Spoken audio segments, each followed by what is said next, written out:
Hello, everybody. Before we start off today's stream, today we're going to be talking about a lot of Marvel news. We're going to talk a little bit about King the Conqueror. We're going to talk a little bit about Fantastic Four, the video we saw from the Jimmy Fallon show, and a lot of rumors saying that Jimmy Fallon, that John Krasinski is basically confirming he's Reed Richards.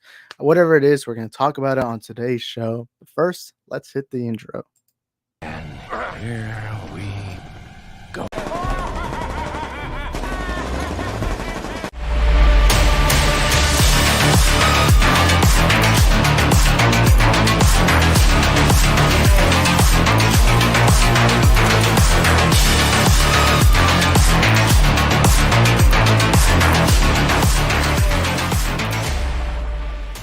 Be careful what you wish for, Parker.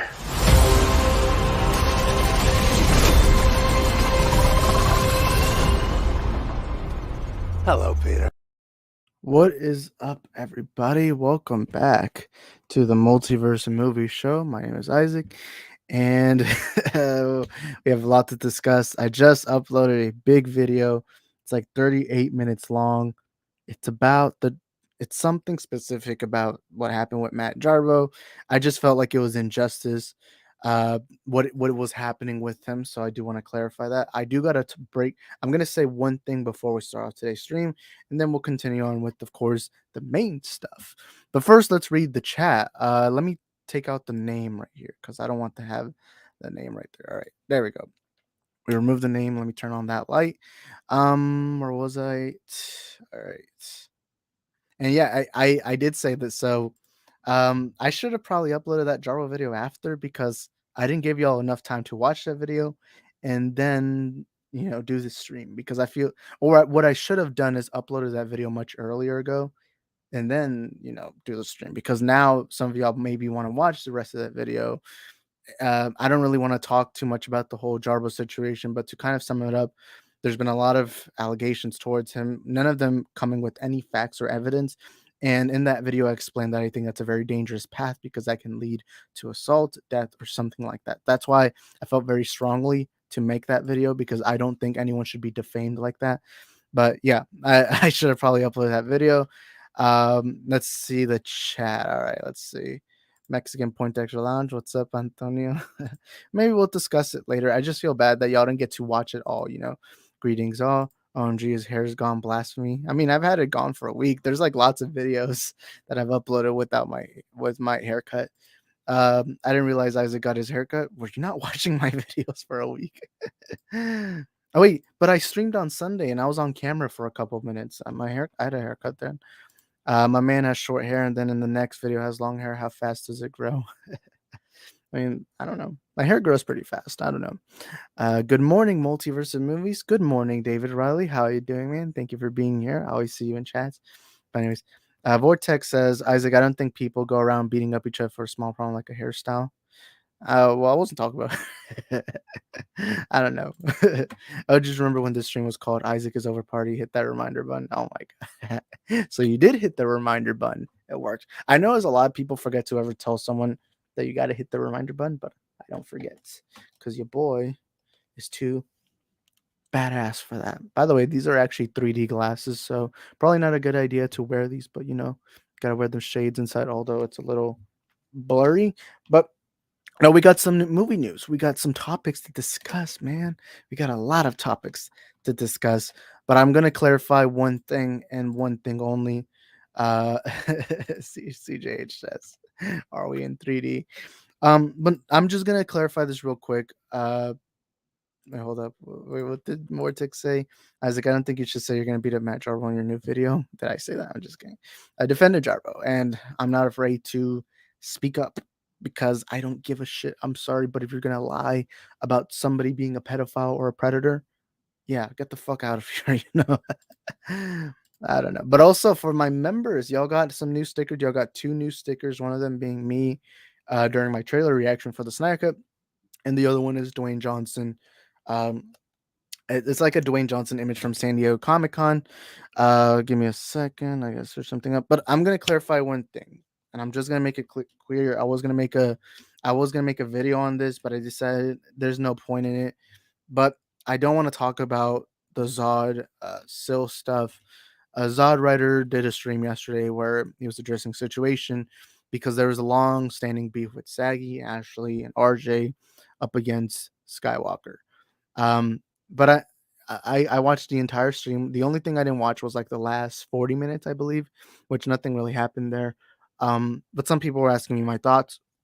Not gonna make a video on it. I'm just gonna quickly say this. Uh, I think the way Zod conducted the stream was amazing. I like that he gave each and every individual time to talk about their own perspective because this is clearly something that a lot of people going through also. Um, but I liked it. I liked the stream. I just don't like the way I didn't like the way that Sky and RJ spoke. I thought that was horrible. They didn't really debate or anything. It was just Skywalker just yelling for minutes while RJ was just like, okay, I don't care. I don't know. Skywalker needs to improve a little more on how to approach situations online because he comes off as, oh, I'm better than you. When in reality, that's not the situation. You need to be better at conversing. You need to be better at actually addressing situations because a lot of it just seems to be, oh, I'm cool and rich, so haha, fuck you. And I'm like, that's kind of lame, man. If you're gonna address something, address the situation properly. Don't just complain anything. I didn't like how Jarbo and I can't remember the guy's name. I don't know why. I even said this in the video. I didn't like how that conversation took. I just don't like that people are actually labeling Matt Jarbo as a pedophile because of an old comment. And I don't think it's a right comment, but just watch the video and that's it. But no, overall, I thought the stream was pretty good. But that's all I'm going to say. I just think this whole argument debate is horrible. I'll just say this. I don't think Skywalker's a very genuine person, but that's all I got to say. Anyways, let's continue with the rest of this video. People were asking me my thoughts, so I felt like I needed to just quickly put that out. If you want to talk about it later, that's cool, but I just don't really want to talk about it. Um, Anyways, where was I? Yo, what's up, RJ? How'd you show up? I'm assuming people are watching my Matt Jarbo video, and I gotta admit, YouTube did something cool, and they have like an icon.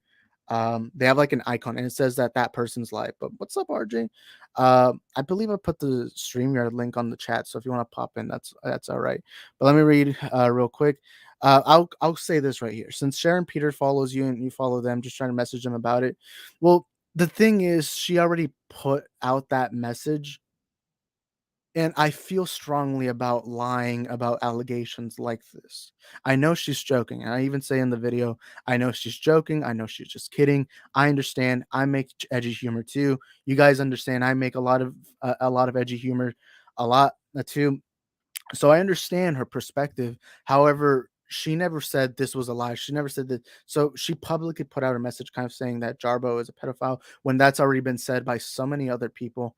And I feel like as a person, I just don't like seeing those kinds of lies. I don't want to see those kinds of lies spewed. And so that's why I was like, you know what? I'm going to publicly make a video saying, hey, you cannot be calling people pedophiles. And I explain in the video that it leads to a dangerous path because somebody could watch that video and think, holy crap, Jarbo did this. Because we live in a society where when we find out somebody harmed a child, rightfully so, a lot of people want to hurt that person. Like look at EDP 445. He's a good example. A lot of people want to hurt EDP. A lot of people want him dead. A lot of people want him in jail because of them finding out that he tried to harm a child. You know? And that's why I felt strongly that I needed to make a public video defending Jarbo. And then I talk a lot more about how he used to make edgy humor. I mean, he still makes edgy humor, but his old humor was more offensive. It was more harmful. And I was trying to talk about how society works, how it evolves, you know. But that's kind of what the video was supposed to be about. So, anyways, I'll just zip. But hey, you know what? I give RJ props. He went on the ring, and I wish Skywalker would just shut up for 2 minutes to have let RJ's talk. I didn't like that. I didn't like that. That annoyed me. It just annoyed me that Skywalker's entire point was, "Well, you're fat and ugly. I don't care what you think." No, but I don't care. It's like, okay, then stop talking about him on every stream, you know? It was so weird. It's like, okay, now you're fat. I mean, Syl isn't skinny. I mean, I don't know what to tell you, but that's a little hypocritical. I don't know. I just found it stupid how every time he argues with people, it's always just, I'm better than you. Okay, who cares? No one's talking about that. It's like, imagine the presidential debate. Imagine if Donald Trump and Joe Biden had argued, and Trump's whole argument was, well, yeah, but I'm rich, so haha, suck my pee pee. I don't care. But anyways, let me move on from that. I don't really want to talk about it. Okay, hold up. Let me put something here. Let me put something here on. You know what? I'm starting a movement. I'm starting a movement. Hashtag small PP squad. There we go. Also, CJH has a website. Forgot to say. Although I should probably lowercase the L. I mean, not the L, the S. All right, there we go. Anyways, some people are probably gonna get mad at me after that Jarbo video, but I don't care. I don't care. Um, Okay, let's see the chat. Let's finally catch up to the chat. Uh Kavari says, I never cared for the Fantastic Four characters. They're just not my cup of tea. I'm a little different. I love the Fantastic Four. Fantastic Four was the first Marvel comics I had ever read in my life. So I do feel a little more closer to the topic. I feel more closer to I feel more closer to the Fantastic Four comics, the storyline. So I'm very excited for Fantastic Four. I'm hoping to see what Kevin Feige's vision is. But let's continue. Sup, multiverse movie? Thank God you. What's up, Darkstar? I don't think Ant-Man 3 is going to be that important. I think it's going to be like kind of like Multiverse Madness. Ant-Man goes to place they fight. Kang either dies and there's no more Kangs to get away. We'll talk about that a little more later. Darkstar says, Sup, multiverse movies? Thank God you're streaming and not that Isaac guy. He sucks. Yeah, man. Fuck Isaac. Got him. I'm just kidding. Where was I? I'll watch the video when it's over. Good, good. Maybe someone will come in the comments getting mad at me. It's like all I did was say that this person isn't a P word. Why am I saying P word? I've already said the word many times on the stream. I don't care. I don't care. I don't get paid that much. YouTube barely gives me anything, so I don't care. EDP's career was finished the day he got exposed. How isn't he? Yeah, it's sad. It's sad. But the thing is, the Predator Poachers guys messed it all up, so that's why they're not in jail. But yeah, why do they even call Matt Jarbo? If he didn't do nothing, apparently, like do these people? It's more because they need something. Usually, when they want to make somebody the end. And look, Jarbo is not innocent. He said horrible things. You can think whatever you want to think, but that was not the point of my video. The point of my video was defending him from the allegations of being a P word and being racist. That's all. That's all I really have to say. Um, Isaac one the fan four stick movie. God no.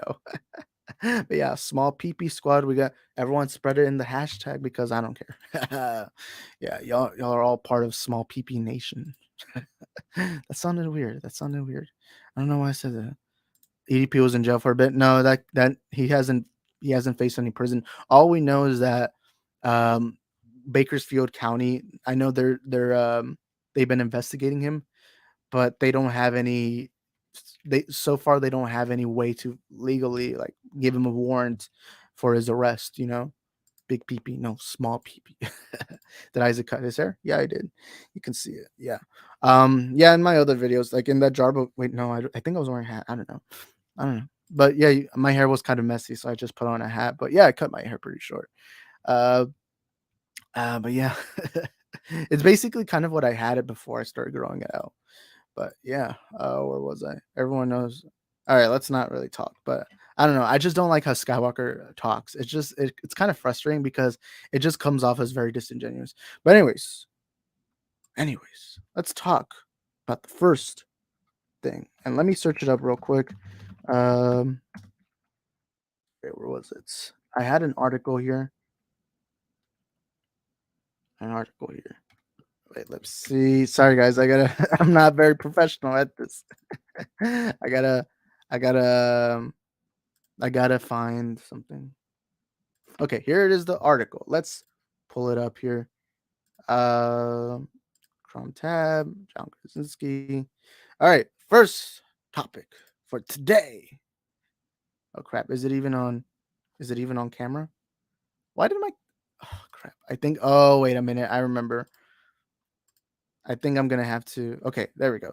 So usually, if you pull up an article that has like lots of ads, usually what happens is it'll like slow down your stream. So I apologize if it slows down. But John Krasinski addresses Fantastic Four movie return possibility. First, we're gonna read this, and then we're gonna give our thoughts. You guys in the chat comment as you go. I think I'm gonna put this full screen. Okay, I'm gonna put this full screen for a couple minutes. Man, there's so many ads. I need to get an ad blocker or something like that because it really slows down the stream, even if you have really good Wi-Fi. But anyways, The Office's John Krasinski sent audiences into a frenzy this year by appearing as Earth 838's Reed Richards in Doctor Strange: Multiverse of Madness, bringing to life one of the most popular MCU fan cast ever. Although the casting was certainly exciting to see within the MCU's first take of the Illuminati. Um, Marvel fans have higher ambitions for Krasinski, specifically the upcoming Fantastic Four movie. The MCU's first movie for Marvel's first family made waves at San Diego Comic Con 2022, as it was announced to be releasing in November 2024 to kick off Phase 6. With over 2 years until the movie becomes a reality, the time has seemingly come to actually bring a cast and crew together to make the film happen. Following his short time in Doctor Strange 2, many fans want Krasinski to get the chance to fully explore Reed Richards by playing the Earth 616 version in Fantastic Four. After a few weeks out of the Marvel limelight, Krasinski has addressed these rumors by offering the exact response one might expect from anybody associated with the MCU, revealing absolutely nothing. And then where is it? During an interview, this is where it gets juicy. During an interview on the Tonight Show starring Jimmy Fallon. Oh, wait, hold up. I think I'm going to put myself on frame because I think it's a little boring if you don't see. Oh, wait, that's a little. All right, there we go. I'm going to put myself on frame. Hopefully, this is good. Anytime there's a lot of ads, it just slows down the god dang website. I know. During an interview on tonight's show, the Jimmy Fallon show, uh, Doctor Strange: Multiverse of Madness, John Krasinski addressed the possibility of returning as Reed Richards in Marvel Studios' Fantastic Four. While chatting with Fallon about Marvel Studios announcements at San Diego Comic Con 2020, wait, did they say 2020? I don't know. That's weird. Krasinski admitted that he couldn't say anything about the upcoming Fantastic Four movie that starts Phase 6, although he joked with Fallon about being desperate to learn any information regarding the movie. He said he wouldn't know anything until right before they're about to shoot. Okay, so here's what they say. So I can't pull up the video because I believe I could get copyrighted for that. But let's actually read. Also, I'm gonna try putting a StreamYard link. I think I forgot to send it to people. But if anyone wants to pop in, you're more than welcome to. Okay, hold up. Let me check something. I know. I heard like doors closing. I should probably put it on my Twitter too. I don't know. But if anyone wants to, you're more than welcome to. Um, anyways, Fallon Comic Con, they just announced all these new movies, and they announced that there's gonna be a new Fantastic Four movie. Krasinski, yes. Fallon, you're not allowed to say anything. Krasinski, nope. Fallon, I'm not allowed to really ask you. Krasinski, that's right. Fallon, but you think. Krasinski, you think. Fallon, do you think? Could one think? Krasinski, seriously, what have you heard? I need to know. Fallon, they don't tell you anything. Krasinski, they don't tell you anything. Fallon, not until right before you're about to shoot. Uh, Give me a second. Sorry guys, I was just checking the chat. That's right. Fallon also brought up the rumors about Krasinski's wife, Emily Blunt, playing the MCU Sue Storm. As Krasinski was about to reveal something about the film, he faked being shot by a dart and dying as the crowd burst into laughter. Why did I say laugher? Man, fucking spick self can't pronounce English words. Fallon, and also there's a rumor that your wife, Emily Blunt, will play Sue Storm. Krasinski. Oh, Fallon, you think? Do you think? There's a lot of thinking in this. Krasinski. Jimmy, I'm going to tell you on your show, it's fake death. Fallon, oh my God, someone killed him right now. Can we get a medic that's acting right there? Krasinski, no, it's actually a Marvel dart. That's a Marvel dart. There's a guy walking around. But yeah, that's kind of what they said. The reason why I think so, again, I'm going to say this right now. This is just all pure theory and speculation. That's it. That's what it is. From my theory, I honestly think that John Krasinski is going to be playing. He's going to be playing Reed Richards. And let's actually put on an image right here. Okay, so here's the direct. And I'm about to tell you why I think. Again, I'm not a scooper. Everyone knows I'm not a scooper. I have no insider information. I am not the Hollywood Reporter. I'm a jack shit nobody gives a fuck about person. I'm nobody in the business. Nobody cares about me, and my perspective on things aren't that important. All right. All right. Now that we got that straight. Here's why I think John Krasinski will be playing Reed Richards in the MCU. The reason why is if you watch Disney Plus did like this behind the scenes thing about Doctor Strange Multiverse of Madness, and they were highlighting the Illuminati. They highlighted Charles Xavier coming back as, or not Charles Xavier, Patrick Stewart coming back as Charles Xavier. They highlighted the Captain Marvel variant played by Rashana Lynch, I believe that's her name, right? And then they highlighted Peggy Carter, Captain Carter. They highlighted Black Bolt's return. They highlighted everyone. What they didn't highlight, however, was John Krasinski's Reed Richards. There was no highlighting of that. um, there was nothing. It's kind of like they were trying to. It almost felt like they were trying to keep something very secretive, something very, very secretive. And I really wonder why would they do that? Because if John Krasinski was only going to show up for that quick cameo, why would they just quickly? Why would they just show him and then not even talk about him on the Disney Plus behind the scenes thing? Like, why would they do that? That's a big question. That's a pretty big question. Why was that the case?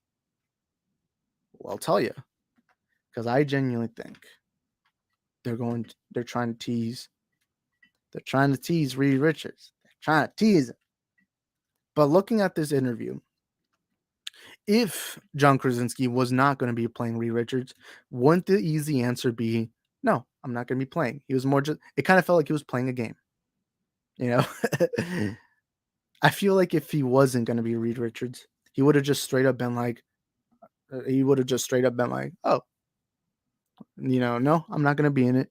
It's like if somebody asked me, hey, am I going to be on Max's stream tonight? I'll just straight up be like, no, I'm not. Simple as that. But if I am, I just straight up say yes. And look, even if he had said no, people would still be theorizing John Krasinski is going to be Reed Richards. However, because that's how fans operate, especially Marvel fans. Us Marvel fans, we like to theorize about random ass shit, okay?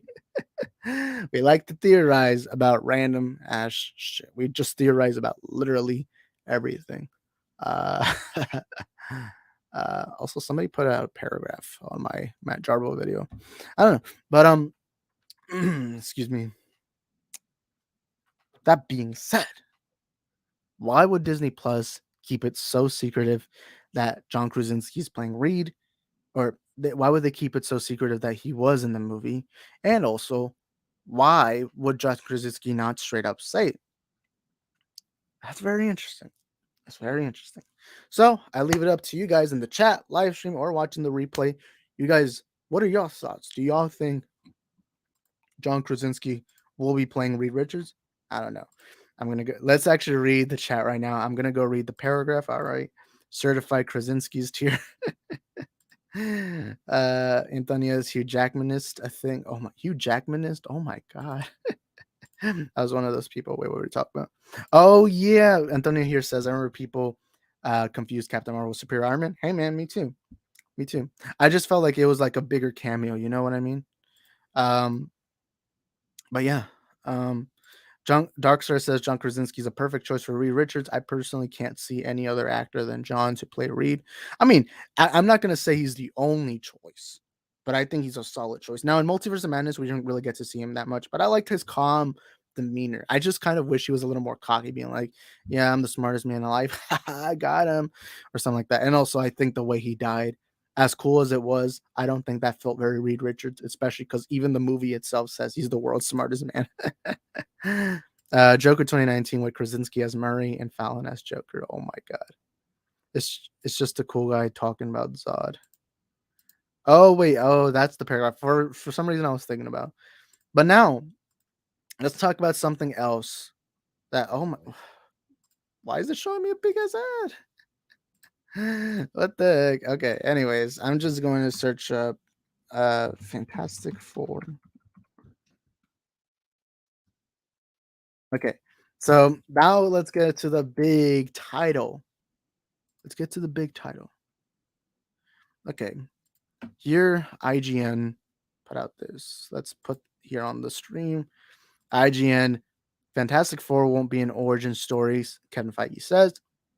Marvel's upcoming Fantastic Four film won't rethread their origin story. During an interview with The Hollywood Reporter, Marvel boss Kevin Feige explained that the Fantastic Four film will be a story we've never seen before. A lot of people know his origin story, he said. A lot of people know the basics. How do we take that and bring something that they've never seen before? Of course, we've seen the team's origin twice on the big screen already. Headed up by Reed Richards, a team consisting of Sue Storm, her brother Johnny, and Ben Grimm, became the Fantastic Four, usually as a result of a failed space mission that exposes the crew to cosmic rays. The 2005 Fantastic Four film saw Ion Grudoff take on the role of Mr. Fantastic alongside Jessica Alba, Chris Evans, and Michael Chiklis, and brought the group's origin story to the screens. A reboot retold their story in 2015, starring Miles Teller, Kate Mara, Michael B. Jordan, and Jimmy. Oh my God! Let's not. How about we just ignore 2015? Okay, okay, okay, man. Can't we just ignore it? But while it gave us a very different twist on the group's origins, especially when it came to the film's villain and regular nemesis, Doctor Doom, it still showcased the team's transformations. But now Marvel wants to skip over the part to bring its first family back to the fold. As Feige explained, they have high expectations due to the team's comic book pedigree. We've set a high bar for ourselves with bringing that to the screen, he said. Making their first comic debut, the Fantastic Four was Marvel's first ever superhero team, but I can't help thinking that assuming everyone knows their story is a bit of a stretch. After all, it's been 7 years since the critically panned reboot and 17 years since the original Fox version of the Fantastic Four debuted in theaters. Will audiences really remember the Fantastic Four origins well enough to pull off their own Spider-Man Homecoming? For now, we'll have to wait and see, but a decent retelling of the group's origins could be exactly what the fans really want to see. Yeah, so Ken Feige just says, hey, there just won't be, it won't be, yo, what's up, Fez, man? How are you doing? 3 if you count the 94 film. Yeah, that is true. And that was going to be an origin film. So that is true. That is true. But yeah, so Kevin Feige quickly was like, hey, you know what? We're not going to go origin. And he's done this in the past. Spider-Man Homecoming did not show you the origin of Peter Parker. To be fair, we know that. And I'll say this. I don't think the Fantastic Four's origin is as noticeable as Spider-Man, Batman, or Superman. You go to your average Joe and you ask them, hey, what's Batman's origin? And they'll tell you, oh, his parents died. And, he became Batman. Also, Fan Force. Oh my God. Antonio sent me a message saying Fan Force stick. Oh my God. Y'all are funny, man. Y'all are funny. But anyways, what was I saying? So we've seen the origins. Of course, there was the 2005 Fantastic Four movie, the classic ones with Jessica Alba, and then of course we saw the Fan Four Stick movie.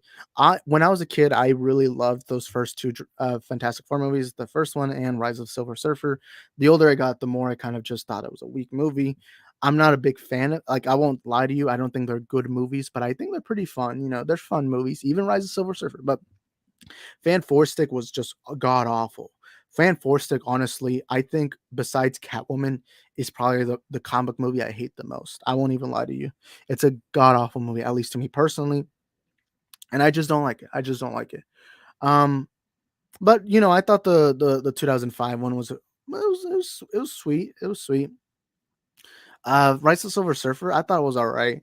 I will say I do really hate, and I'm somebody who doesn't really care about comic accuracy. You guys know one of the big things I say here on the channel is that I don't give a shit about comic accuracy, but I just found it stupid that Galactus was a vape cloud. He was just a vape cloud. He was like some teenagers, oh, smoke up, baby, and then it was just a vape cloud.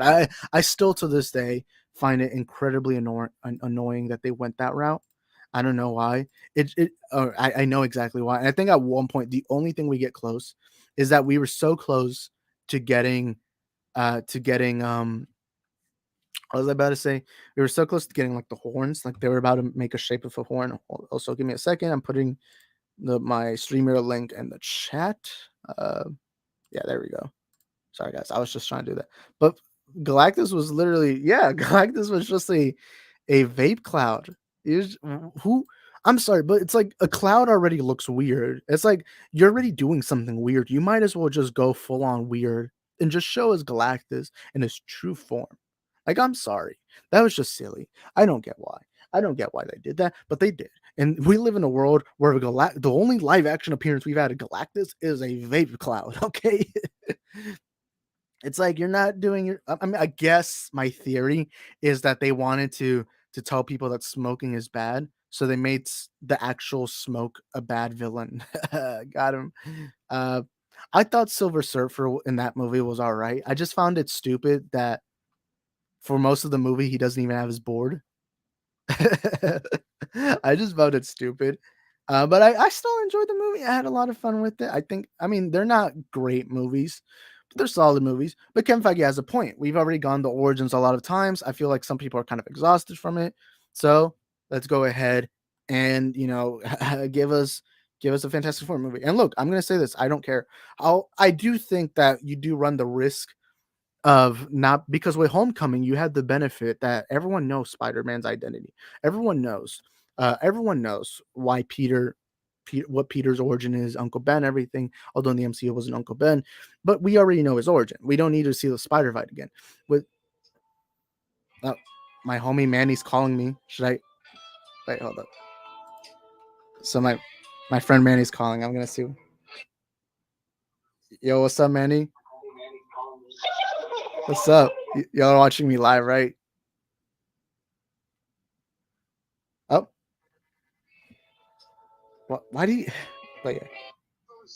What's up, loser? We're watching you live right Yeah, now. I know. I could assume right now. Yo, chat? Let's all. Oh wait, hold up. Hold up. I just realized. Wait, hold up. What? What the heck is that noise in the background? Oh yeah, everyone heard the Better Call Saul theme. But yeah, what's up, Manny? Are y'all gonna go bully Ryan Kinno for me? Yes.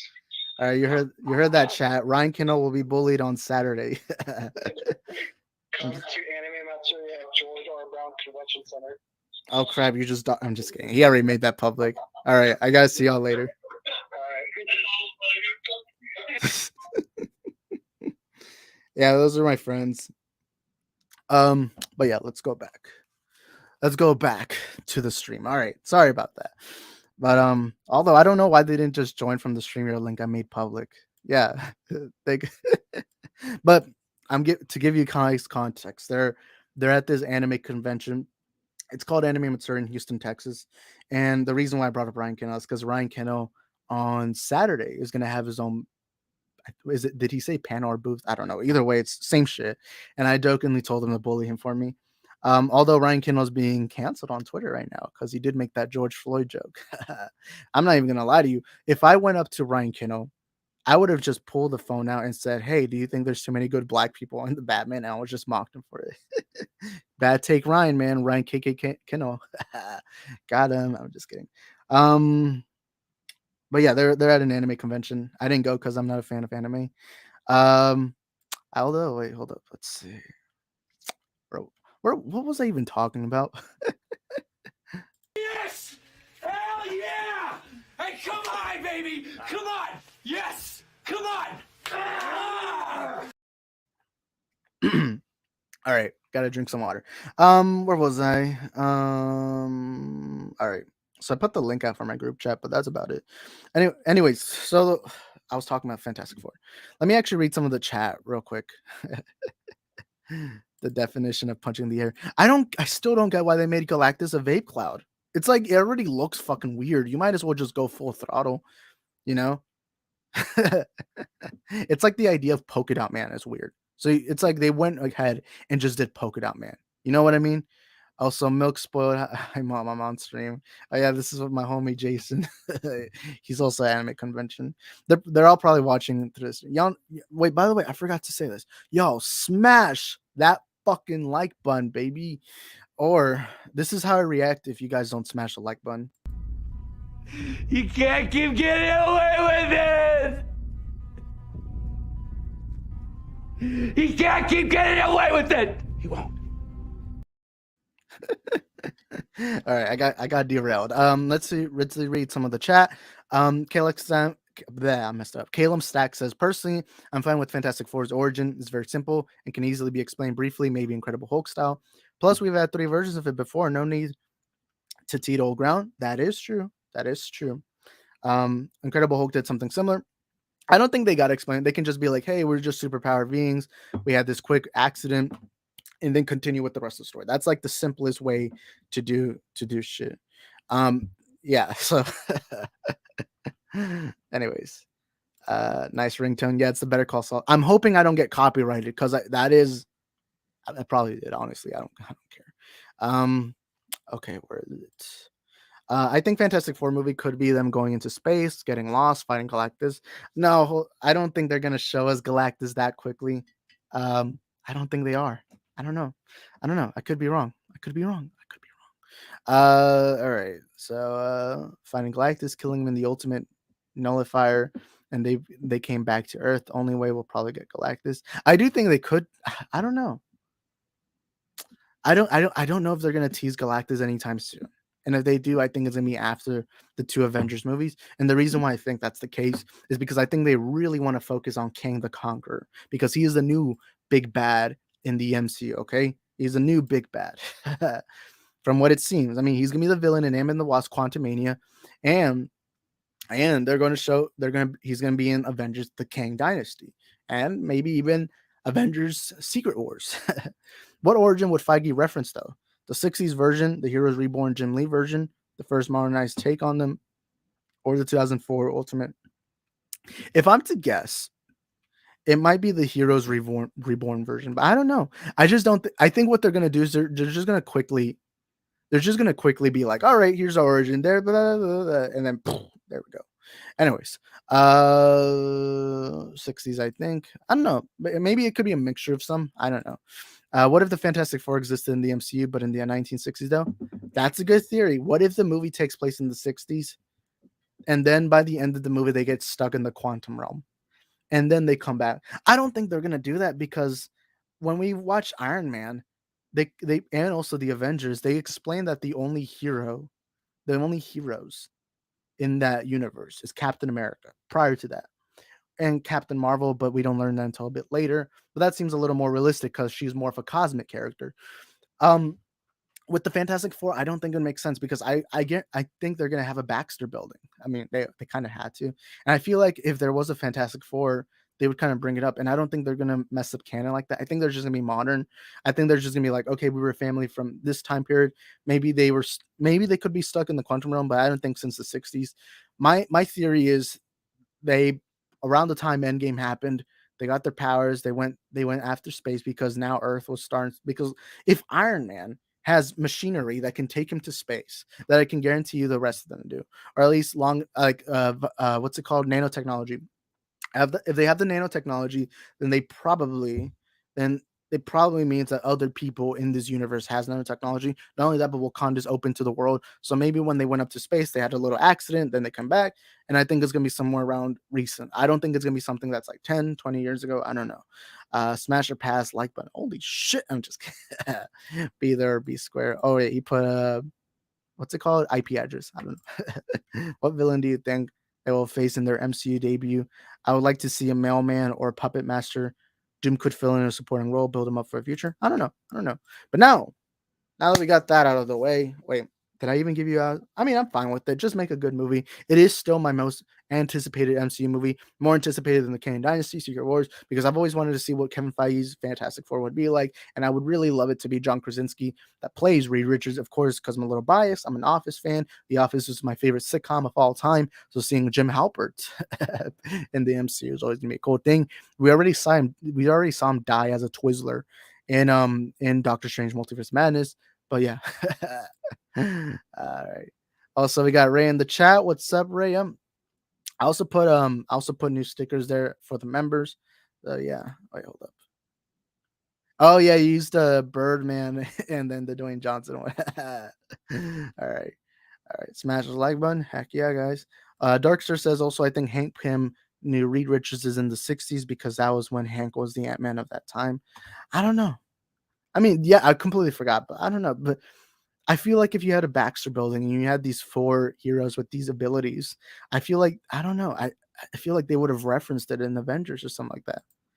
Mr. Fantastic could be the new Stark. I think he's definitely going to be, because right now the MCU is missing its leaders, and I feel like Reed Richards is the perfect leader, especially because in the comics that usually is what happens. That Reed Richards, of course, the world's smartest man, is a leading authority in the Marvel comics, and I feel like they're going to do that with the MCU now that Stark is gone. Although I'm not going to lie to you, I'll say this straight up. I really wish we had seen. I really wish she had seen Tony Stark meet Reed Richards in the MCU. I don't know, but now let's search up something else. Right. Something about Black Panther, Wakanda Forever. Now, of course, the trailer came out on. Of course, the trailer came out on. When was it that came out? Saturday. Why did I forget that? Hold up. Okay, because I know Kamu would love this leak. All right, let's see if I can find it. Okay, there we go. I found it. I found it. I found it. Don't worry, guys. I got this. I got this. Um, but the trailer was amazing. Of course, they're honoring the legacy of Chadwick Boseman, who sadly passed away. I think it's already been 2 years. I think he passed away in October of 2020. Correct me if I'm wrong. But the big question is, who's the next big Black Panther? Who's going to be Black Panther in the MCU? Now we've known for quite some time they're not going to be recasting. Hold up, Mr. B streaming right now. I know. We've known for quite some time that they're not going to be recasting. Uh, they're not going to be recasting Black Panther. Um, so we're either going to get a new character to be the mantle of Black Panther, or it's either going to be characters like either Nakia, Shuri, M'Baku, maybe Okoye, which I completely doubt Okoye. But now the big theory is who's going to be the next freaking Black Panther. Now you guys know my thoughts. You guys know my honest thoughts. Oh my God, Vortex, Vortex, oh my God, Vortex in the chat right here. Tried searching up the IP address, and he just sent me a message on Discord. That's my homie Jason. He was obviously joking about the IP address, so don't pay attention. It's probably just random numbers that he put in. But no, let me go back to what I was saying. We of course know that one character is going to be replacing it. Now, the trailer didn't show you who is going to be Black Panther, but they do show you someone's carrying on the legacy of the Black Panther. Now, I've said for a long time, I think the honoring thing would have been to recast T'Challa. I'll say that straight up. Or not recast T'Challa, recast Chadwick Boseman. I think Chadwick Boseman is amazing. He's great. And he was amazing as Black Panther. He was phenomenal in that first Black Panther movie. Of course, we know that movie shocked the world culturally. Everyone was talking about Black Panther, even non-Marvel fans. It was major. I don't know how many of you guys were Marvel fans in 2018, but dude, it was a big deal when Black Panther came out. Everyone was talking about it. And of course, it was the first Black-led Marvel movie. So, of course, that was major because, of course, up until that point, we had only ever had straight white males star in Marvel movies. So it was nice to kind of see a different change of pace. I love how the movie shows you the African side of the Black culture and also showed you the American side of the Black culture. I think it's a wonderful movie. It's a beautiful movie. Chadwick Boseman was phenomenal in that movie. I still think that Black Panther movie is a top 10 best MCU movie.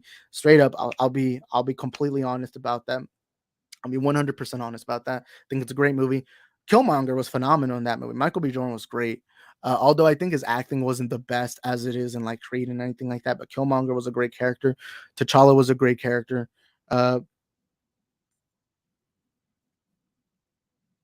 Wait, how did I met? I don't know. Sorry guys, I just got a message right now. What was I even saying? I don't know. I don't know. I don't know. I just got a message that exhausts me. I don't even know what to say.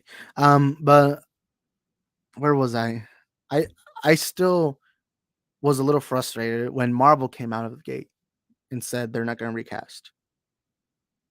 And I know a lot of you are going to be like, okay, but Chadwick is so great. He passed away. Isn't it a little disrespectful to just replace him, to take away his role? And I've always said this: no actor owns a role. Every actor can be replaced. Some are harder to replace than others, but every actor is replaceable. I mean, how many Superman have we had? How many Spider-Man have we had? How many Batman have we had? Not every actor is replaceable. Okay, every actor is replaceable. I've always said that, including T'Challa.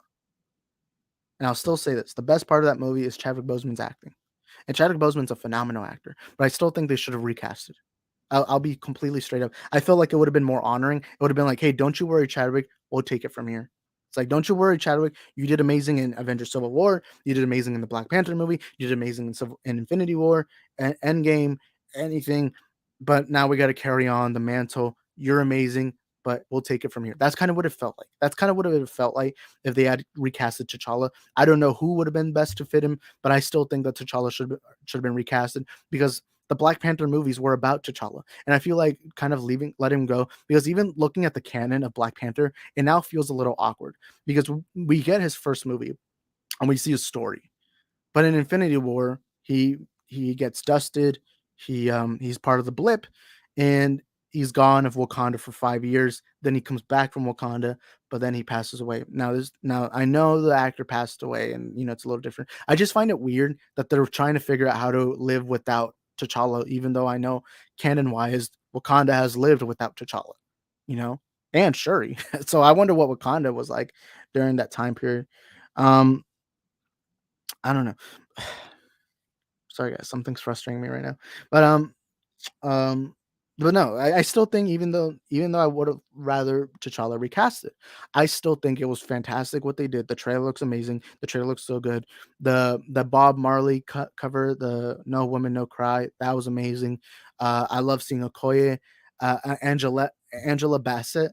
Phenomenal actress. I felt like she was underused in the first Black Panther movie, but that speech that she gives in Wakanda Forever, I am the queen of the most powerful nation in the world, and I've lost everybody. That was a powerful scene. Letitia Wright seems to be nailing the crying scenes pretty well. I think it's phenomenal. I'm very excited, and the trailer was great. But now the big question is who's going to be the Black Panther? That is the question. And I feel like the movie's going to ask that question a lot. It seems to either be Nakia, Shuri, and M'Baku. Now, my personal choice would have been M'Baku. M'Baku or Nakia would be perfect. M'Baku or Nakia would have been great. Also, what's up, Arkham Gaming? Real Morbius hours. I got him. Vortex, the Black Panther 2 trailer gives me chills. Heck yeah, man. The trailer was great.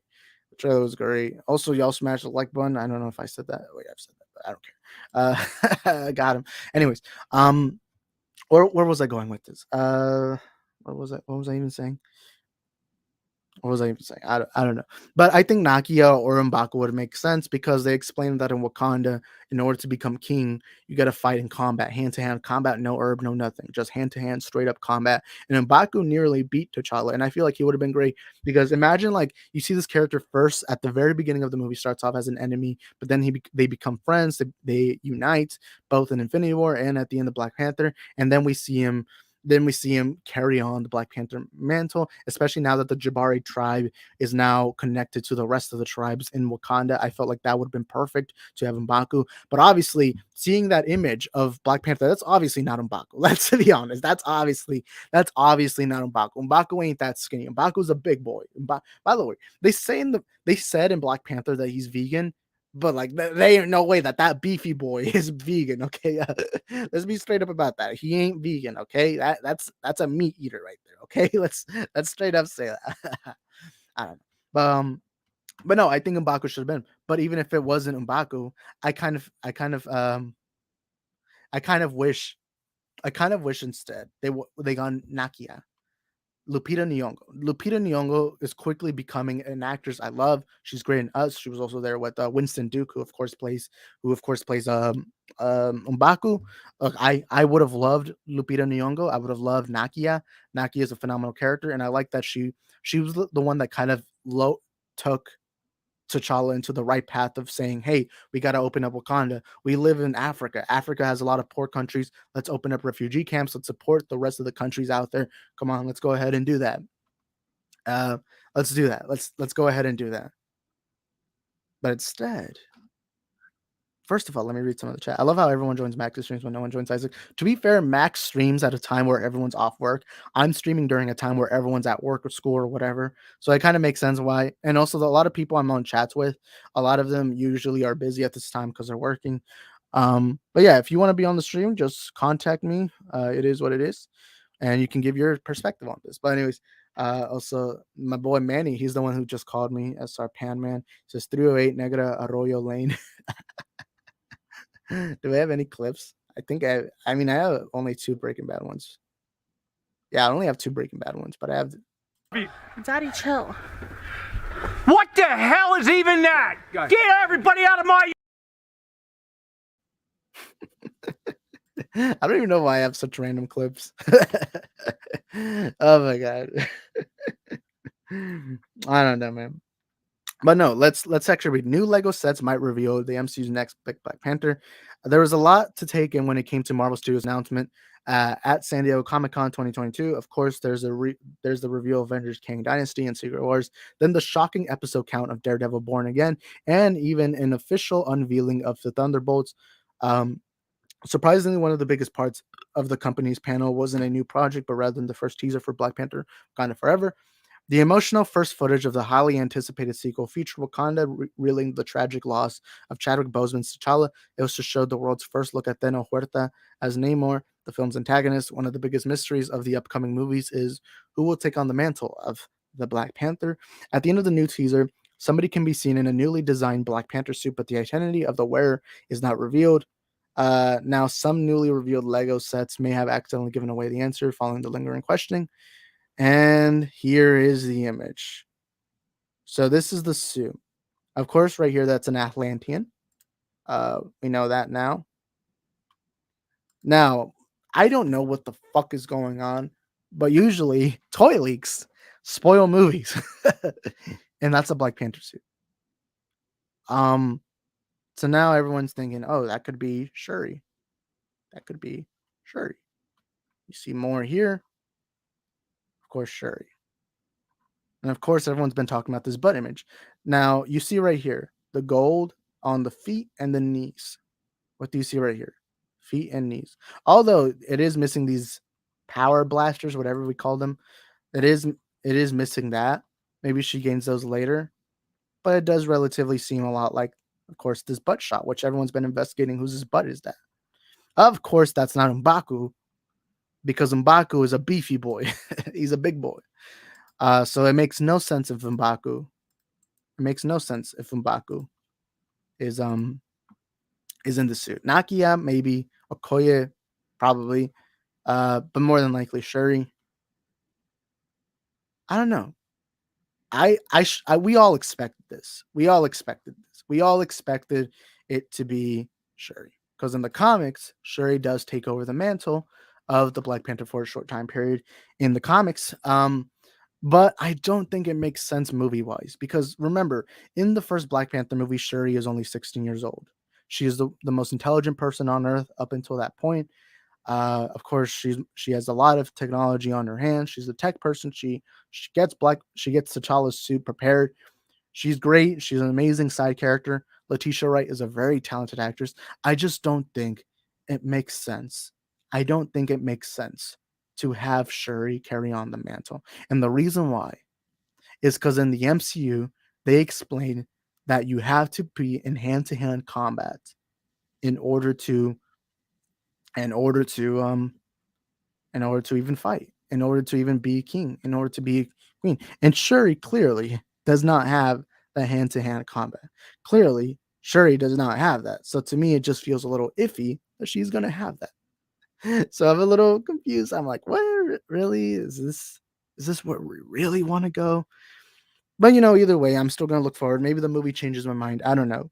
I don't know. I just think that if they were gonna do this, I feel like Nakia would have made more sense. And I know everyone's gonna be like, the comics. Isaac, don't forget the comics. Well, in the comics, they explained that Shuri was trained for a while. Shuri knew combat. In the MCU, she's not been trained. She only really knows. She only really knows. Um, she only knows how to build technology. So I just find it weird.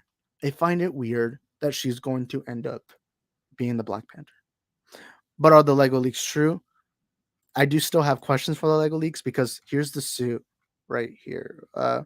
It's gold. You don't see the power blasters. And not only that, but even though this looks skinny, this doesn't look all that skinny. And we know Letitia Wright is still very skinny. This does not look Letitia Wright skinny. I don't know. And then over here, the suit, it shows you the power blasters. I mean, we are going to see combat with Shuri, but I don't know. Maybe it is. I don't know. I just don't think it makes sense MCU wise. I just don't see how. Oh wait, Rhea deleted. Wait, Rhea, did you delete Manny's comments? Oh, that's a joke from Breaking Bad. I don't know. It's all right. It's all right. Yeah. But I don't know. I'm still gonna be excited because Shuri is a funny character. I just find it weird because wait, so MCU wise, so Black Panther came out in 2018, and then Infinity War happened. So there's that 5-year spam where there wasn't, she of course was gone. 2019, 2020. Wouldn't she be around 20, 18? Wouldn't she be around 20 years old at least minimum? Because she was gone for 5 years, meaning that she didn't age during that time period. So I don't know. It's gonna be a little weird. It's gonna be a little weird because especially she's young, and I don't know if Wakanda would trust a young Black Panther. But then again, we don't know how young Black T'Challa was. It's all right. It's all right, right? It does seem like it's a private. It's all right. It's all right. But yeah, it's a Walter White's address. It's all right. But yeah, that's obviously not M'Baku. That's obviously not M'Baku. I do feel weird that we're looking at a butt shop. That's weird. If I'm to put any money, I think it could be Shuri. But then again, there's also a bet that it could be Okoye. Maybe it could be Nakia. And there's also a theory. What if Shuri is only Black Panther for a couple of minutes? Maybe during the movie we see M'Baku as Black Panther for a while. Maybe we see Shuri as M'Baku. I mean, not M'Baku. Maybe Shuri's Black Panther for a while. Maybe we'll see Okoye. Maybe we'll see like different variations because if you see the posters, if you see everything, it seems like it's gonna be a movie about these individual characters. Like in the poster the first official poster we've gotten showed Shuri. What's Angela Bassett's character's name? I can't remember her name. The Queen, and it showed Nakia all doing the pose, like standing up with their eyes closed. So I don't know. That could be the reason. Although, hold up, let me check something real quick. I don't know. But yeah, that is. We are gonna have to wonder, see what goes on. But yeah, if I'm to put any money on it, I would definitely say that that's Shuri. I don't know. I'm wondering what the movie does. But dude, that trailer was great. It looked all phenomenal. It looks great. But I don't know. I'm just turned off to the idea that Shuri becomes Black Panther. I just feel like Nakia would make most sense. Or M'Baku realistically would make most sense. But yeah, it's definitely not M'Baku on that suit. But because they did highlight this scene a lot, and it was the only scene we saw with someone in a Black Panther suit, I do think whoever is in this suit is definitely going to be excuse me. It's definitely going to be Black Panther. But yeah, that's it for the topics that we have. Now it's just going to be a free-for-all. We're going to see what the chat is saying. Also, let me check my Twitter because somebody messaged me on Twitter. But yeah. Vortex says Joss Whedon took that scene. That's why it's a butt shop. Oh, good point. Joss Whedon, little pervert. Probably shouldn't say that. Wait, hold on. What happened? Oh, can I actually show you guys this? I want to show y'all this clip. I don't know why. It popped up on my feed. So I saw this clip going viral, and I just feel like we should react to it. All right. Volume's up. Think my outfit is offensive? Are you Mexican? No. Yes. I think it reaffirms stereotypes that are offensive to people. It's not yours. Do you find my outfit offensive? Yes. Why? Because it's not your culture. You don't really understand what their culture means and I what it don't know if y'all means to even wear saw. these things, like the hat So yeah, this is a white guy and he's wearing a sombrero, goofy mustache. and the maracas. And you sort of have to understand where all of this comes from for it to not be cultural appropriation. Does my outfit offend you? You look no. You look nice. Do you like my costume? Yes. Does it offend you? No. Do you like my outfit? Oh yeah, it's awesome. Does my outfit offend you? No, not at all. No, nothing. That's good. Yeah, that clip is going that clip is going viral. Honestly, I don't care. Like a lot of white people use the sombrero for Cinco de Mayo or anything like that. I honestly don't care. I don't think it's any form of offense. It's just funny. Most Mexicans also don't care. They'll just see it and they'll laugh and then that's about it. I don't know. I just thought it was a funny clip. I just put it on because why not? But we have gone over an hour long, I believe. An hour long. I actually want to see how my other video is performing. I didn't even see that. The video. I honestly genuinely think that's why there isn't a lot of people watching. Yeah. All right. I wonder if that clip is going to get any form of virality, but hold up.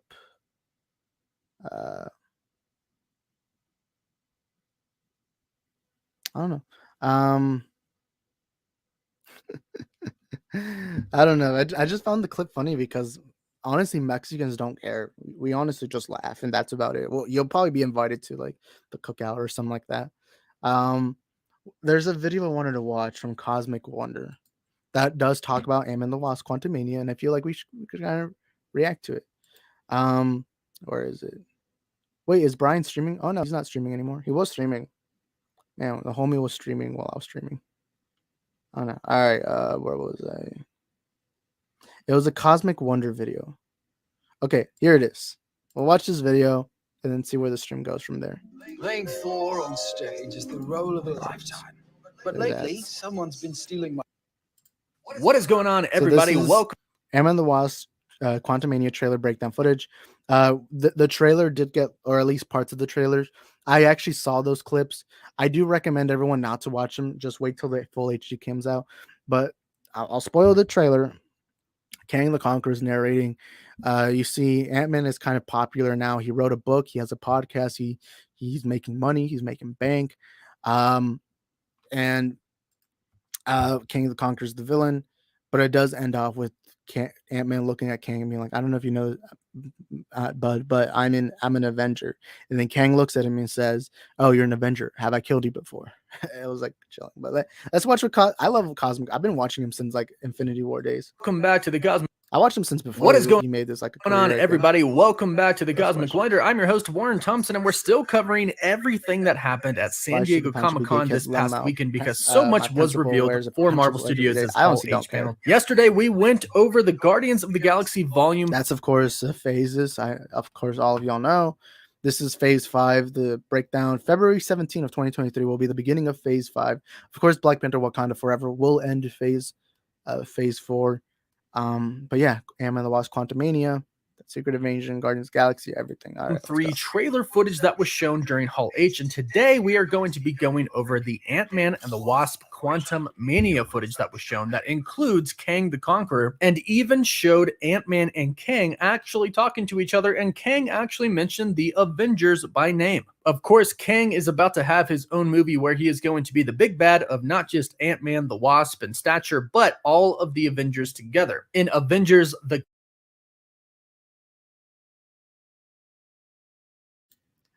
I forgot that I muted myself. But by the way, I put the streamer link in the chat. If anyone wants to join in, give me y'all's thoughts on whatever we're talking about. You're more than welcome to pop in.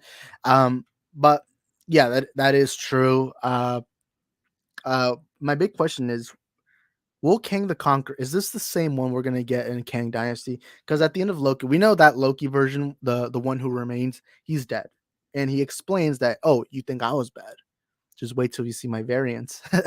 And he did explain that there's a lot of Kang variants, and he was kind of keeping the peace. And now that peace is broken. Of course, there's multiple timelines now, and which begs the question: why does the TVA still exist? Because we're getting Loki season 2, and by the end of that first Loki season, they did say that you know the timelines are ripped. So then, what's the point of having the TVA anymore? Their job seems to be done. Smash the like button. Heck yeah, everyone, smash that like button. Yeah. This is gonna be me if you smash the like button. Yes! Hell yeah! Hey, come on, baby! Come on! Yes! Come on! Ah! I don't know. Where was I? All right. But yeah, they also MODOK will be in Ant-Man 3. He is the same guy who played Yellow Jacket, so it's interesting how they're changing the origin of MODOK. And I've never in my life thought that MODOK would show up live action. I want to see how. I mean, you see a quick clip. He looks kind of robotic, but you still see that shape. But you don't. But because the trailer was like, you can only see the top half. You don't really see much. Oh my God! Why'd you remind me that Patton Oswalt MODOK show? I watched 2 episodes, and I thought it was gonna be funny. I thought the trailers looked nice. I was looking forward to. I wasn't excited for it, but I was looking forward to it. I think Patton Oswalt is a funny dude. I watched 2 episodes and I did not laugh at all. There was only one joke that I slightly grimmed at, and that was the Spooderman joke. That was it. That was it. The show, or at least from what I saw, was boring. I understood what they were going for. I understood what they were going for in the show. It was supposed to just kind of be a funny MODOK show where MODOK's this normal guy. I understand. And I didn't care. I always knew it was gonna be a spoof, but it's like it wasn't even funny. It wasn't even funny. It was just boring. It was boring. The most awkward thing ever. Like I know some people will say that scary movies without horrors feel awkward, but I'll say this: the most awkward thing ever is comedy movies or shows that are not funny. Okay, those are like the awkwardest because it's kind of like it feels like they're trying to tell you to laugh, but you're just there like, oh shit, what do I do? What do I do? Especially when you're in a movie theater and like nobody's laughing, you know, you're just kind of like, oh, okay. Oh my God, why'd you remind me? Also, I got myself a new notebook for my notes. I got this big ass book, the Multiverse movie show on YouTube. I still haven't written any notes. I did have another book. I had like this little Star Wars book that I think y'all have seen, but I literally filled up the entire freaking book to the point where now there's no paper or anything, so I had to get a new book. But it was a smaller notebook. But yeah, your boy's gonna be planning out the future of this channel. So this is gonna be a book. This book, when it's completely filled, I'm gonna sell it, and it's going to be worth $5 million. I'm just kidding. All right, let's put the screen back. Hulu MODOK cameo in Ant-Man 3 leaked. Oh my God. I don't know. Let's read this paragraph. Vortex says, bro, Marvel should release Guardians of the Galaxy 3 trailer and Ant-Man 3 trailer to the audience. If there's an issue, we won't be able to get it fixed. The benefit of the film since there won't be much time. I actually disagree. And the reason why is because, so in Comic-Con, it's very difficult. It's very difficult to get into Hall H because on average, Comic-Con has like over 100,000 people going in, and only 6,000 of those people get to be at Hall H because for some reason the Hall H panel is done in a very small auditorium, which I find stupid because you know a lot of people are going to be there, you know. But anyways, but you have to wait literally on minimum if you want to get into Hall H. You don't just. It's not like going to the movie theater. It's not like, all right, I buy my ticket and then I get my seat in that. That's not how it works. At Hall H, there's no tickets, there's no pre-ordering, there's no nothing. You literally just walk in there and you wait for literally about 48 hours. I've heard people tell me what their adventure is like at Hall H, and you have to wait 48 hours just to be able to get in. And so honestly, I'm so glad that even though I don't get to see it, I'm actually glad that those people got to see the trailers. I feel like it's an award. And not only that, but Marvel already released the She-Hulk trailer and the Ant-Man and the Wasp trailer. Or not, wait, no, they released the Wakanda Forever trailer. Forgot. And I feel like they deserve like a treat because those people waited 48 hours. A lot of them probably smell horrible. They haven't showered. Some of them may have not eaten for 2 days. I don't know. But those people deserve a treat, and they got it. Not only that, but I believe what it's been said is that the trailers for Guardians and Ant-Man have not been completed. And we all know that people freak out when Marvel doesn't have completed VFX. I mean, just look at what happened to the first teaser for She-Hulk. But yeah, I think they deserve a little treat. Isaac loves MODOK from the Avengers game. I think he was all right. I didn't like the Avengers game, honestly. But I will say the Avengers game did Taskmaster really well. I give them credit on that. They did Taskmaster really good. Yeah. Hall H sounds like a Tanacon. They're doing that for themselves for a 2-minute clip. I mean, they are there for also more things. Like some people were there for, I don't know, Lord of the Rings, or the House of Dragon, or the DC panel. But yeah, I mean, I honestly don't even know if I'll ever go to Hall H because I have very little patience. I cannot wait in line. I hate it. The thing I hate most is going to the DMV. I really hate that, especially when I had to go get my license when I turned 18, when I got my full official license. And yeah. The Avengers game sucks, and I definitely don't trust EA with the Black Panther game. I don't know, I'll trust it because some games make mistakes, but I don't know. The Avengers game was just not good. I think the gameplay when it came to missions where you had all the characters together was just awful. I don't know. I just wish that game was better. But I will say Taskmaster was done there better than the Black Widow movie did. I'm sorry, I did not like Black Widow's Taskmaster, and I like the Black Widow movie. Although I'll say it's on the lower scale of MCU movies.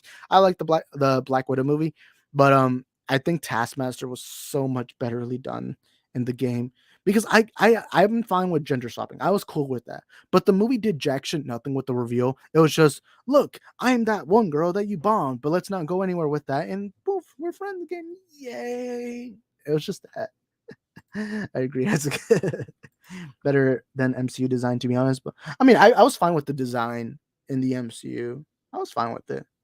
I don't know. Wait, hold up. I didn't read. But I think the best Taskmaster design is the Spider-Man PS4. I forgot what the design looked like. I don't know. But let's watch Cosmic Wonders, the rest of his video. Kang Dynasty, and I'm guessing that Kang probably survives through that and ends up in Secret Wars as well. So if you want to stay updated on all things MCU, be sure. If I'm to assume, I think it's going to be the same Kang, and Ant-Man doesn't win at the end of this movie. That's my theory. But my second theory would be this is another Kang, a Kang who has taken down universes, loses, but then we find out there is another Kang behind the scenes, and then that's going to be the Kang that we see in the Kang Dynasty. Actually, I have a theory. I think in Ant-Man, the Kang Dynasty, we're going to see multiple Kangs because it's called the Kang Dynasty for a reason. You know what I mean? But yeah, let's continue.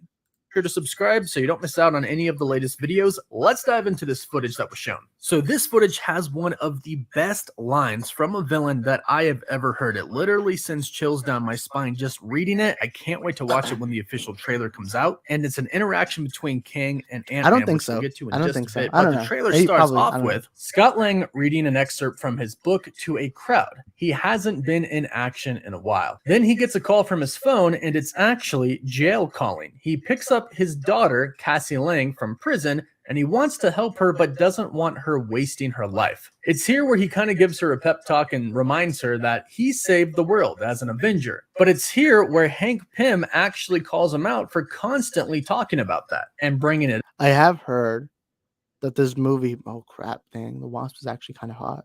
I forgot about that. I'm just kidding. But I know that from what the people that watch the trailer say is that it seems like the movie is implying that this is going to be a story about Scott being humbled, because we know Scott has started a podcast, he started reading a book, and of course now he's getting a little cocky, because who wouldn't be cocky? You were part of saving the universe, okay? So it is going to be interesting. It is going to be interesting to see what they do. But yeah, apparently the story is going to be about humbling Scott Lang. You know, he thinks he's this big tough guy now, but of course, while you're messing with Kang the Conqueror, ain't gonna work well. But no, I don't know. Maybe he will, because they do have Cassie Lang. She is gonna be in the suit because they showed the image. I don't know. Probably. We'll have to wait and see, find out. New Rockstars made a good video on the trailer debunking it with the good Kang Dynasty theory. Oh, cool. Why does the Wasp suit look gray on the yellow now and darker now? Wait, isn't this a scene from Ant-Man and the Wasp? I don't know. It up. Then Hope and Janet also pile on top of it, pretty much reminding him the same thing. Perhaps the little bit of fame is getting to Ant-Man's head here. But here's where it gets just so good. It cuts to Kang speaking to Scott Lang, and he says, "You're an interesting man, Scott Lang." And then he actually points out how many years he missed because he was I mean, I agree. I agree with this. He says MCU Wasp wasn't as good as 616 Wasp, to be honest. I mean, that is true. But I also feel like we haven't gotten enough of Wasp, honestly. Isn't it Cass? Oh, crap. Wait. I forgot. Wait, what does the MCU say? But let me search it up. Cassie. MCU. No, I think in the MCU. Yeah, Cassandra. Yeah, it's Cassandra Lang. At least in the MCU. I don't know. Oh, wait. No. Hold on. You're saying Stinger. Oh, wait, the character. I don't know what they're going to call her in this. Maybe they will. I don't know. I don't know why. That completely went out of my mind. They were saying that it's Cassie Stinger, not Trapped inside You of know a what I quantum mean. realm. He says, "You've lost a lot of time, character, to be but honest. time, it isn't think this is what Disney you writing think. out from another It's movie. not a I don't know. straight line." You want to unlock a career in Oh, God damn cybersecurity. it. We can teach you the keys. No free promotion for you.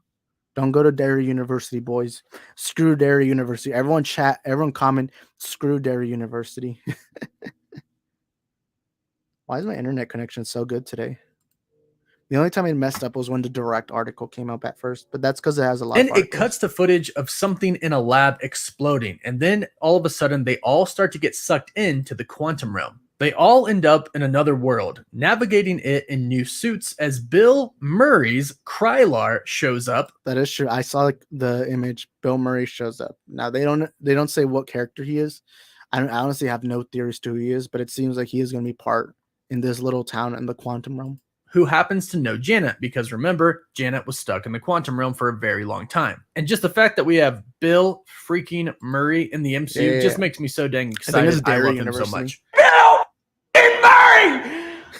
I had to get that out. But then we cut back to Kang talking to Scott Lang, and he says, "Everything you are holding on to, everything you call life, I know how it ends." But Scott, maybe with some of that Dude, I would ego I love was to see talking that. about, Jim Carrey tells as Kang MODOK. that he's made a big mistake because he is an Avenger. And Kang asks him in disbelief, "You're an Avenger?" And then he ponders to Scott and says, "Have I killed you before?" Now and that- this has to be that's one of the badass. coolest lines a villain has ever said to a hero before. Now, let's break down this trailer footage and also talk about why Kang specifically is interested Wait a in minute. Ant-Man and Hold MODOK. on. They actually specifically Alan Horn joins Warner Bros. Discovery as consultant. Holy shit. Wait. Look. Oh my God. Let me search that up. Alan Horn. Alan Horn. Oh my God. Holy shit. We got breaking news. Let's remove this for a while. We got breaking news. Let me share the article. Holy shit. We got breaking news. Alan Horn. Oh, wait. Is it on frame? Yeah, it's on frame. Alan Horn. Alan Horn. Alan Horn to help shape Warner Bros. Film Studio. The veteran Hollywood studio executive has been tapped by Warner Bros. Discovery chief David Zaslav to serve in a key position.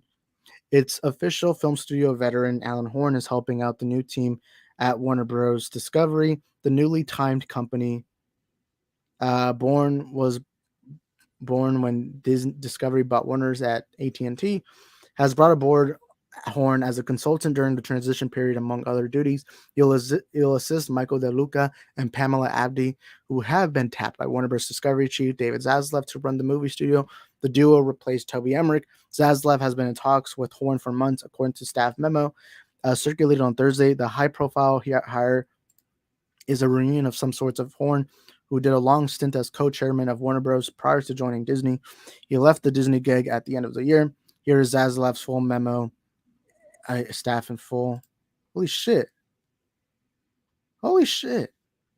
Alan Horn. Yes, this is breaking news. That's like the second time we've had breaking news during a stream. The first time was when they confirmed that the Batman's 3 hours long. Holy crap. This is big. Here's Zaslav's memo and staff full. I am thrilled to share with you that Alan Horn, one of the most respected studio executives in the industry, has agreed to assist me in the consultant role during this transition period, starting August 1st. No one knows this business better than Alan does. He has had an extraordinary career spanning nearly half a century. Most recently, he served as chairman and latter co-chairman and chief executive officer of the Walt Disney Studios, where for the period of nearly 10 years, he oversaw the production of all motion pictures and the integration of Lucasfilm and the Fox Film Studios, as well as the expansion into producing content for Disney streaming service. Over the past 6 months, I've been fortunate to spend time with Alan. He has been generous and hugely helpful to me, and I've learned a ton about the business from our conversations. I could not be more excited to be able to continue to tap into his thinking, expertise, and stellar instincts as we transition our film business and hone our motion picture strategy for the future. And I know Mike and Pam are equally excited to have Alan's ear and be able to benefit from his wealth of experience gained from such illustrious track record. In many ways, this is a homecoming. Alan began his career with the legendary Norman Lear and partners Jerry Berencio and Bud Yorkin, and later co-founded and led Castle Rock Entertainment before serving as president and COO of Warner Bros. For 12 years.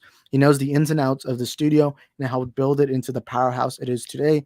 He's also has widespread talent relations and great respect and appreciation for an unparalleled collection of IP, and will be able to provide a unique and valued perspective to the overall creative process. We're so glad to have him. And of course, that's David Zaslav saying that. This is honestly the best news Warner Bros. Has had in years. This is the best thing that could happen. This is honestly the best thing that could ever happen to Warner Brothers. And DC fans, maybe not Snyder fans, I don't know, but DC fans, y'all be excited. I'm not saying Snyder fans, I'm saying DC fans. DC fans. This is honestly the best thing. There's no one better to get than Alan Horn right now. There's no one better. Holy shit. You're kind of late, but that came out 2:00. Wait, did it come out 40 minutes? Oh, wait, what time zone are you in? It came out 2 hours ago? I don't know. Holy shit. Multiverse Isaac. Wait, what's the image I put? Oh, yeah, I have an image of myself on the chat. Oh my god. Didn't they have a test screen for Batgirl? Honestly, I don't know. Yeah, Alan Horn news was revealed hours ago. How did I not know this? This is genuinely, I have no notes right now. This is literally a quick reaction, and I had no idea. Vortex says actually the Batman is 2 hours and 59 minutes. Oh shit, you're right. My bad.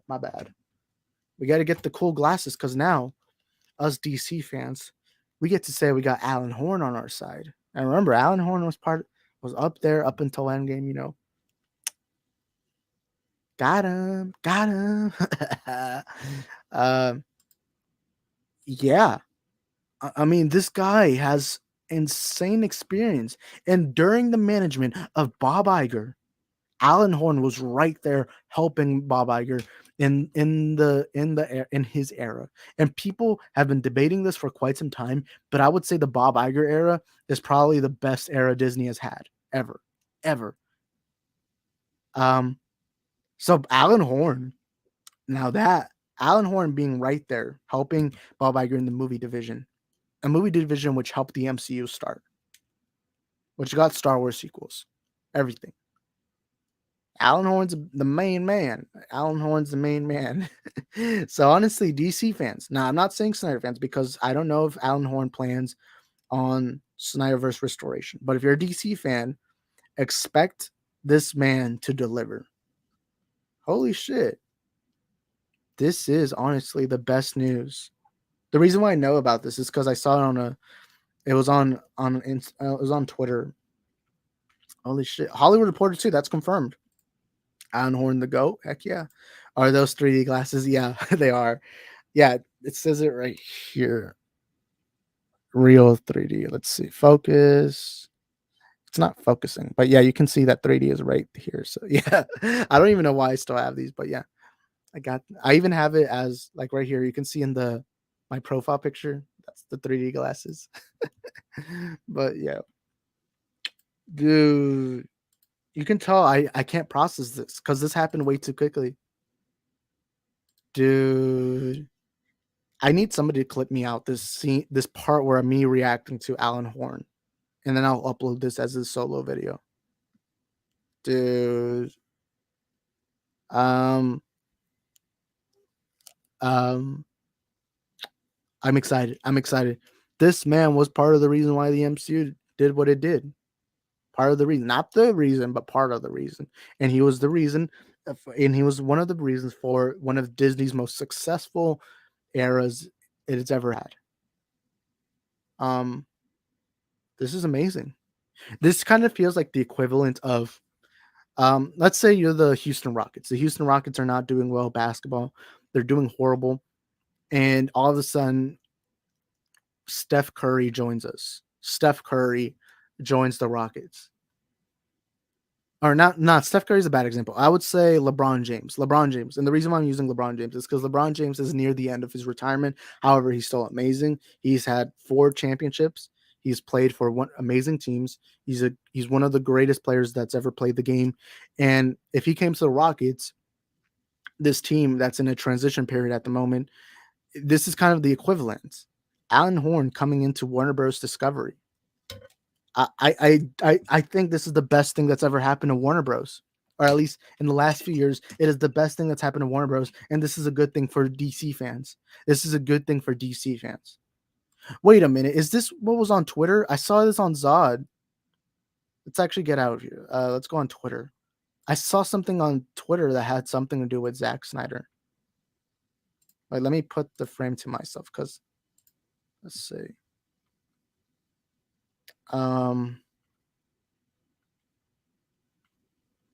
Where was it? Zod. I remember Zod retweeted it, but I didn't pay much attention to it. That was just like a random image. Where is it? Where is it? I think Zod definitely. Where is it? Okay, there it is. There it is. I think it's Zod's Twitter. There it is. There it is. Okay. I cannot help but be optimistic for the direction Warner Bros. Discovery appears to be headed in. Alan Horn's awesome. Oh, heck yeah, man. And yeah, here's an image of Alan Horn with Zack Snyder and Ben Affleck. The time is now. Wait, whose Instagram story is this? It looks like an Instagram story. I'm assuming it's his. I don't know. Yeah, that's epic. That honestly has to be great. What's the quote tweet? I don't know if it'll restore the Snyderverse. I don't know about that. But regardless, Warner, dude, you can never go wrong with talent. And Alan Horn is definitely talented. Restore the Snyderverse confirmed Alan Horn is Zack Snyder. I don't think it means that, but it could be. Could be. I don't know. I'm not gonna go out of my high horse and say that, oh, he's gonna come in, he's gonna restore the Snyderverse. I'm not gonna say that, but there's a chance. There's a chance. Snyderverse restored. Either way, this means that something is gonna happen with DC. Like DC now has a legend. They have a legend. It's the same as if LeBron James joined the Houston Rockets. Holy shit. This has to be the best thing that's happened to Warner Brothers. Reyes says, I think this will be good for getting the DC studio structure in check at the very least. Agreed. DC has not been very consistent in the last, ever since, BBS and all those. So this is great. This is great. This is a man with experience. This is a man who knows what he's done. He has an incredible amount of experience. You can never go wrong with talent. Dude, I'm excited. I don't know if you can tell, but I'm very excited, man. I'm very excited. Whether it's the Snyderverse or not, I genuinely think this guy knows what he's doing. So we'll have to wait and see and find out. Now I know what Max's title and thumbnail is going to be. It's definitely going to be about this. It's definitely going to be about this. I won't be able to join the stream, but yeah. Alan Horn better not mess this up and make the Batman into the DCU. I don't know. Rhea, the DC fan. I love both DC and Marvel, but I am a little more biased to DC because I do have more love for DC because I did grow up with DC more. Like I would read more DC comics. I would watch more DC movies, shows, and all that. But I still love Marvel.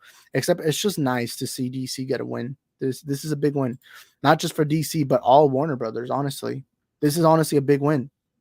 This is a big win. Also, I gotta like. Oh crap! I didn't even get. Okay, like, retweet. Yeah, that's. I don't know, man. I don't know. Also, this. Oh wait. Oh, I know who this guy is. Why does he have his email as his username? Why does he have his email as his username? Oh my god. Oh my god. Oh yeah, my homie Roman sent me this. Dade, have y'all seen him on the streets before? Yeah, send me this image. If you can't stand the heat, don't mess with Morbius. Because yeah, guys, this is a Morbius sweep. It's always Morbius. I want that shirt. I wonder what's at the front of the shirt though. I do wonder that. I grew up with both. I mean, I grew up with both. I just grew up with more DC though. You know? But yeah. Isaac gonna turn into a Marvel hater like Belle Reeve. Oh my god. I love Marvel. I love Marvel. I love Marvel Phase 4. I loved Eternals. I love Shang-Chi, Spider-Man No Way Home. I love a lot of Marvel. There's only a very few Marvel movies I don't like. Like I didn't like Thor: The Dark World. I didn't like Love and Thunder. I mean, I think Love and Thunder was an alright movie. I just didn't think it was all that good. I love most MCU movies. But yeah. I'm a big like I think sometimes people because I talk so much about DC and Snyder and all that, I think people forget that I'm a Marvel fan. That I'm an MCU fan. I think some people just forget. But yeah, that's a cool shirt. I don't know. I grew up with both. I'm Mr. Objective. I mean, it doesn't make you objective to like both, though. You know? Because you can't be objectively right or wrong about a movie, even if you're a fan of both, you know? I don't know. What is objective is saying which one is more successful, like Marvel or DC. Like you can be objective, like you can say DC has objectively been better in comics, or not like how good they are, but how much in sales, money, revenue, everything. With movies, though, I think it's safe to say the MCU has completely dominated, and it's pretty objective that the MCU has done far better than DC has ever done. Bro, ain't no way. Bot? No, that's not a bot. That's Anthony Showbot. He's always in my comment sections. He's a good friend of mine. I guess he finally followed me on Twitter, but I don't know why he put his Gmail. I don't know. That's weird. Yeah. Like for example, I don't show y'all my private Gmail. I show y'all my public one, which is isaacthefilmgeek2020@gmail.com. It's in the description. It's an email I only use if somebody wants to like contact me on YouTube without Twitter or Instagram. But I use that specifically only for contacts for YouTube, you know. I think they'll keep the multiple universes running in tandem with streamline the production of the tentpole IPs like Wonder Woman and Aquaman and Wonder Woman. That is true. Although I think what's going to happen is they're going to try connecting it more. Like it'll be like a slow process. Like we're first going to get like a couple of Aquaman movies, a couple of Wonder Woman movies, but I think over time, eventually, will be like connected. Like maybe there'll be another Justice League movie. I don't know. My theory is they're not going to only a theory. My theory is that they're not going to restore the Snyderverse, but they are going to do something kind of like slowly and building to each character. Maybe they're going to use the Flash to connect it all. I'm not sure, but hey, either way, Alan Horn's going to come in and he's going to be like, hey, I want this, I want that, I want structure, you know. And I think DC needs that most. But yeah. He got revived. He was on life support. Morbi's still alive on this channel. Heck yeah, man. It's Gruen time, Morbin time. In terms of comics, I'd say DC. In terms of movies, I'd say Marvel. When it comes to like objective stats, I would say DC. I don't know this. I don't know if this is true, but I think DC on sales wise, DC has done better. But when it comes, or I don't know, maybe I'm wrong because with the MCU's popularity, it has caused some people to go back and read Marvel comics. But if we're talking movie wise, yeah, objectively, Marvel movies have done better than DC. I'm not saying based on, because I still prefer Snyder's DCU. Snyder's DCU to me is still the better movies, but that's just my subjective perspective, you know. Antonio says, is it considered bias to love one over the other, though? I mean, yeah, but it's not bad to be biased. It's just natural. It's kind of like I don't know, let's say a girl. If you have a crush on a girl, you're probably gonna like her more than other girls, and you're probably gonna be more biased to her than everyone else, every other female. You know, biased isn't such a bad thing. If I love DC more than Marvel, I am biased towards DC, but that doesn't mean it's a bad thing. It just means because of my own perspective, because of my own love of DC, I just end up liking those. And it's not even wrong. Like, let's say if somebody just ends up wanting DC movies to be better than Marvel, and that's just kind of the mindset they go into, that's completely fine too. Because at the end of the day, your perspective on movies is just your own personal perspective. It's opinion wise. Because some people are gonna love Thor: Love and Thunder, but some people are not gonna like Thor: Love and Thunder. You know, some people might like Thor: Love and Thunder because they think it's funny, it's great, because they kind of like that kind of comedy. But if you're talking about, but then there's other people who probably don't like that comedy and probably want something darker. You know, it's not bad. Like I think people need to start learning that being biased is not a bad thing, especially when it's just something that is simply opinion wise and doesn't affect anything. You know. Uh, but yeah, racially motivated. Sure, you're racially motivated. I'm just kidding. Well, hello there. Hello, Brad Clark. Wait, because he said hello there, we got to play this clip. In my mind's eye, Kenobi. Kenobi! But yeah, the big news, man. It's big news.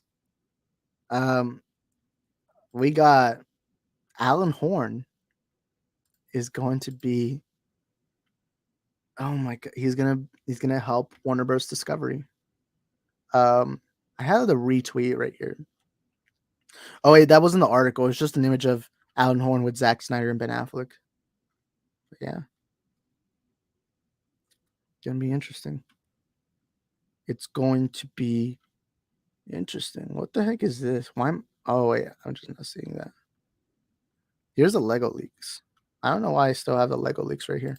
But yeah, yeah. Isaac the Film Geek versus Multiverse of Movies. Oh my god. Hi Kamazu, we talked about the Lego Black Panther 2 leaks. Yeah, Kamazu's a Lego king. You're racially motivated, JonTron. You try to deport people, and I ain't afraid to admit it. I'm trying to deport all of you fucking Mexicans. Kamazu's probably gonna clip this out for my out of context part 2. I'm just kidding.